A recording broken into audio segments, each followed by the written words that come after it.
ഇങ്ങോട്ടേക്ക് പോന്നു. എന്നാടാ മീന്? മത്തിയാണമ്മേ. നിനക്ക് എപ്പോ മത്തിയാ കിട്ടും? അതെന്നെ കിട്ടാല്ലേ അമ്മേ. മോളെ ആ തോർത്തങ്ങോട്ട് എടുത്താ. എന്റെ വെത്തിലെടുത്തുവാടാ. അയ്യോ എന്റെ അമ്മേ, എന്നോടത് വിട്ടുപോയി. എന്റെ കാര്യം ഓർമ്മിക്ക, എനിക്കങ്ങ് നേരെ ഉണ്ടാ. സാരില്ലമ്മേ, ഞാൻ കുറച്ചും കൂടെ കഴിഞ്ഞ പീടിയെ പോവില്ലേ, അപ്പന്റെ അമ്മയ്ക്ക് വാങ്ങി കൊണ്ടുതരൂലേ. മോളെ തോർത്തെടുക്കേ.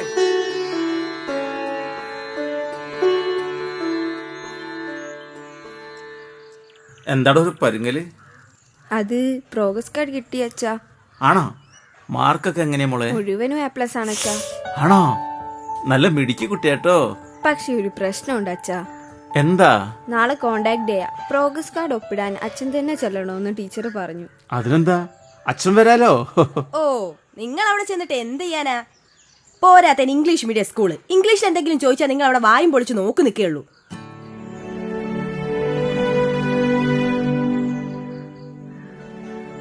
അതും ശരിയാ. പിന്നിപ്പോ എന്താ ചെയ്യാ? ഞാനൊരു വഴി കണ്ടിട്ടുണ്ട്. എന്റെ വല്യേട്ടനെ വിടാം. വല്യേട്ടനാകുമ്പോ ഇംഗ്ലീഷൊക്കെ നന്നായിട്ട് കൈകാര്യം ചെയ്യാൻ അറിയാം. ഒരച്ഛന്റെ സ്ഥാനത്ത് നിന്ന് എല്ലാ കാര്യങ്ങളും ചെയ്തോളൂ. പിന്നെ അവിടുത്തെ ടീച്ചർമാരാരും അമ്മുന്റെ അച്ഛനാരാന്ന് കണ്ടിട്ടില്ലല്ലോ.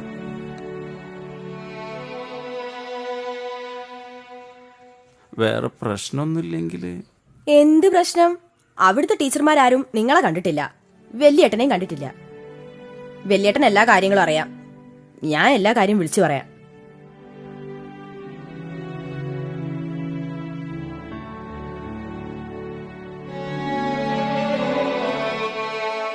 ഇന്ന് കോണ്ടാക്ട് ഡേ ആയതുകൊണ്ട് സ്വന്തം മാർക്ക് ലിസ്റ്റ് കാണാനും പ്രോഗ്രസ് കാർഡിൽ ഒപ്പിട്ട് തിരിച്ചു പോകാനുമാണ് നിങ്ങൾ വന്നതെന്നറിയാം. എനിക്ക് നിങ്ങളോട് അഭ്യർത്ഥിക്കാനുള്ളത്, ഈ മീറ്റിംഗ് കഴിയുന്നതുവരെ നിങ്ങൾ ഇവിടെ തന്നെ ഉണ്ടാകണമെന്നതാണ്. കാരണം നിങ്ങൾക്ക് ഒരു മഹത് വ്യക്തിയെ പരിചയപ്പെടുത്തേണ്ടതായിട്ടുണ്ട്. ഈ വിദ്യാലയത്തിലെ 2 അനാഥ വിദ്യാർത്ഥികളെ തൻ്റെ വരുമാനത്തിൽ നിന്ന് മിച്ചം വെച്ച കാശുകൊണ്ട് പഠിപ്പിക്കുകയും ഇക്കഴിഞ്ഞ SSLC പരീക്ഷയിൽ മുഴുവൻ വിഷയങ്ങൾക്കും അവർ A+ കരസ്ഥമാക്കുകയും ചെയ്തു. ഇതിന് അവസരമൊരുക്കിയ ആ പ്രധാന വ്യക്തിയെ നിങ്ങളുടെ അനുവാദത്തോടെ ആദരപൂർവം ഞാൻ വേദിയിലേക്ക് ക്ഷണിക്കുകയാണ്.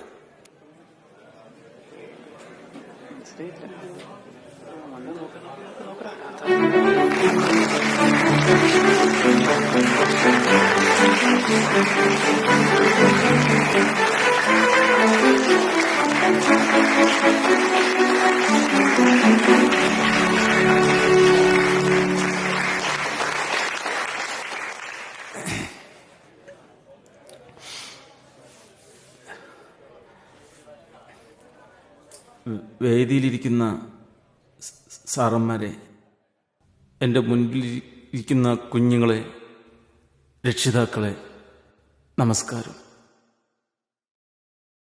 എൻ്റെ പേര് സുഗുണെന്ന. എന്തു മനസ്സിലാക്കിയിട്ടാണ് എൻ്റെ അച്ഛനും അമ്മയും സുഗുണെന്നുള്ള പേരിട്ടതെന്ന് എനിക്കറിയില്ല. എന്തായാലും ഞാനിപ്പോൾ ഇവിടെ ഈ വേദിയിൽ നിൽക്കുമ്പോൾ എൻ്റെ പേരിൽ ഞാൻ അഭിമാനിക്കുന്നുണ്ട്. ഞാനൊരു 2 വീലർ മെക്കാനിക്കാണ്. എനിക്ക് പ്രസംഗിക്കാനൊന്നും അറിയില്ല. അതിൻ്റെ പോരായ്മകളും കുറ്റങ്ങളും കുറവുകളൊക്കെ അതുകൊണ്ടുണ്ടാവും. എനിക്ക് വലിയ വിദ്യാഭ്യാസമൊന്നുമില്ല. പഠിക്കാനൊക്കെ ഞാൻ നല്ല മിടുക്കനേനി. പക്ഷെ വീട്ടിലെ പട്ടിണിയും ബുദ്ധിമുട്ടൊക്കെ കാരണം പറ്റിയില്ല. ചെറുപ്പത്തിൽ എൻ്റെ അച്ഛൻ മരിച്ചുപോയി. വീട്ടിൽ 5 മക്കൾ ഉണ്ടായിരുന്നു. 5 മക്കളെയും പോറ്റാൻ വേണ്ടി അമ്മ വീട് പണിക്ക് പോകുന്നത് കണ്ടപ്പോൾ എൻ്റെ പഠിക്കാനുള്ള മോഹം ഉപേക്ഷിച്ചിട്ട് എൻ്റെ അമ്മേൻ്റെ കൂടെ പോകേണ്ടി വന്നു. പഠിക്കാത്തതിൻ്റെ കുറവ് ഞാൻ മനസ്സിലാക്കിയത് എപ്പോഴാച്ചാൽ, എൻ്റെ മോളെ ഇംഗ്ലീഷ് മീഡിയത്തിൽ ചേർക്കാൻ വേണ്ടി ഞാൻ ആ സ്കൂളിൽ പോയപ്പോഴാണ്. എൻ്റെ ഭാര്യയ്ക്ക് നല്ല വിദ്യാഭ്യാസമൊക്കെ ഉണ്ട്. എൻ്റെ ഭാര്യൻ്റെ നിർബന്ധത്തിനാണ് ഞാൻ എൻ്റെ മോളെ ഇംഗ്ലീഷ് മീഡിയത്തിൽ ചേർത്തിയത്. അങ്ങനെ എൻ്റെ മോള് പഠിച്ച് ഉയരങ്ങളിലേക്ക് ചെല്ലുമ്പോൾ അവളുടെ അമ്മയുടെ കണ്ണിലും ഞാൻ ചെറുതായിക്കൊണ്ടേയിരുന്നു. അതിലെനിക്ക് ഒരുപാട് സങ്കടം ഉണ്ടായിരുന്നു. പക്ഷെ ആ സങ്കടമൊക്കെ ചെറുതായിട്ട് മാറിയത് ഞാൻ ഈ സ്കൂളിലെ 2 അനാഥ കുട്ടികൾക്ക് എനിക്ക് കഴിയുന്ന രീതിയിൽ വിദ്യാഭ്യാസം കൊടുക്കാൻ കഴിഞ്ഞു എന്നുള്ളതാണ്.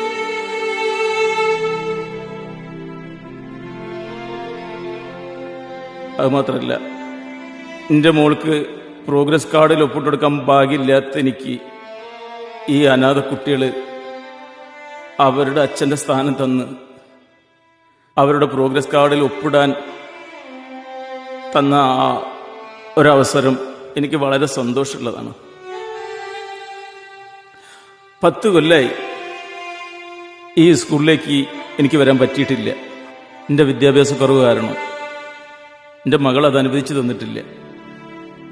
പക്ഷെ ഇപ്പം എനിക്ക് കിട്ടിയ ഏറ്റവും വലിയ സമ്മാനമാണ്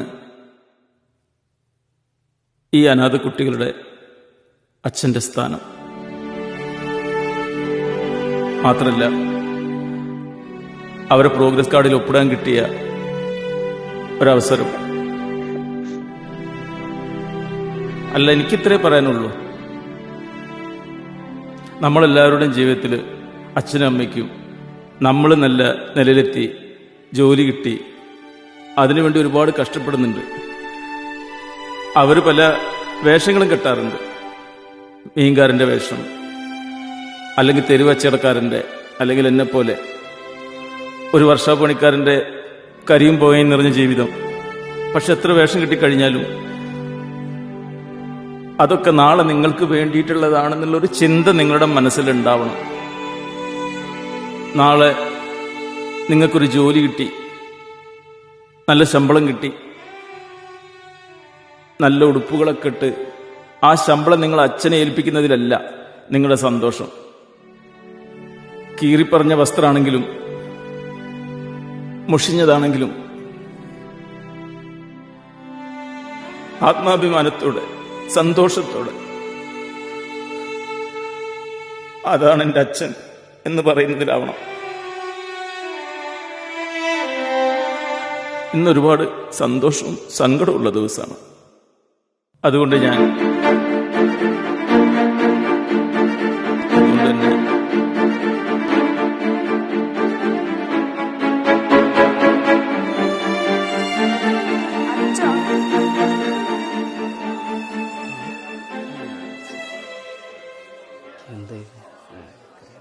എല്ലാവരോടുമായി പറയാം, ഞാനൊരു തെറ്റ് ചെയ്തു. പ്രോഗ്രസ് കാർഡ് ഒപ്പിടാൻ വേണ്ടി കൊണ്ടുവന്ന ഇവർ എൻ്റെ വല്യമ്മാവനാണ്. ഒരു കടലിരുമ്പും പോലെ നിങ്ങളുടെ മുന്നിൽ എല്ലാം തുറന്നു പറഞ്ഞ് ഇവരാണ് എൻ്റെ അച്ഛൻ. വിദ്യാഭ്യാസമില്ലാത്തതിൻ്റെ പേരിൽ അച്ഛന് പകരം കൊണ്ടുവന്നതാണ് ഞാൻ ഈ അമ്മാവനെ. മാപ്പാക്കണം എന്നോട്. ഈ മനസ്സിൽ ഇത്രയൊക്കെ സങ്കടങ്ങൾ ഉണ്ടായിരുന്നെന്ന് അറിയില്ല അച്ഛ. മനസ്സിലാക്കി തന്നു. എനിക്കെല്ലാം ഒരു ജന്മം മുഴുവനും കിട്ടിയാലും തീരില്ല അച്ഛനോട് ചെയ്ത ഈ തെറ്റിന്റെ പരിഹാരത്തിന്. മാപ്പാക്കണം അച്ഛ.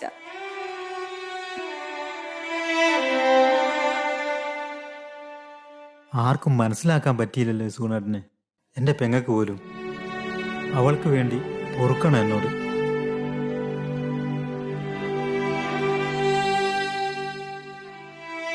മുഷിഞ്ഞു നാറി നിൽക്കുന്ന ഈ അച്ഛന് കഷ്ടപ്പാടിന്റെ സുഗന്ധമുണ്ട്.